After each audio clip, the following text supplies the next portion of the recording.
In other games in Big South, involving Big South 2A, 3A teams, Ashbrook traveled up to Asheville last week to take on, I'm sorry, they were at home against the TC Robertson Rams.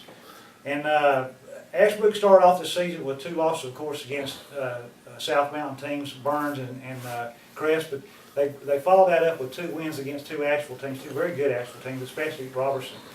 And they had a 10-point victory over them last week, so they got one more out-of-conference win, a game to play before conference season starts against the Cuthbertson Cavaliers. If they can pull off a win there, they're going to be sitting really good for the conference opener a couple weeks from now, especially after an 0-2 start. Also, East Gaston is still looking for their first win. They came off of a bye last week and went up to Lincoln and played the Wolves. I really thought that they would give Lincoln a much tougher contest than they did. They lost the game 10-27, but East Gaston they have some potent offensive players, but they also have fundulitis too, and so they just kept turning the ball over. And you cannot win whenever you play against an equal or a better team. Whenever you give them extra possessions, and that did happen to the Warriors last week. All right, then we got 2 other unbeaten teams. You know, as a South Point Red Raiders got. I'm going to start off with North Gaston.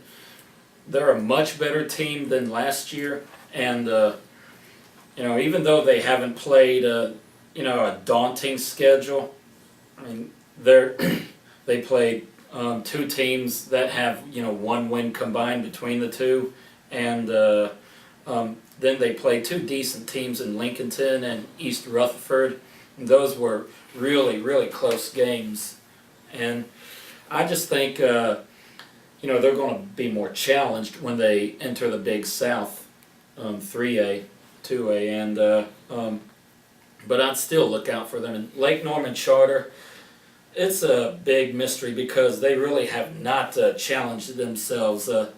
Last week they beat Highland Tech 38-0, and the week before Pine Lake Prep 51-6. And yeah, I'm not going to go into the rest of these because, I mean, you get the picture. I really think they're in for a rude awakening in a couple of weeks when they have to take on Forest View. And you know, we're going to find out more about Lake Norman Charter in a couple of weeks, though. That's true, Jeff. I agree with you. I think that they've had a really light schedule.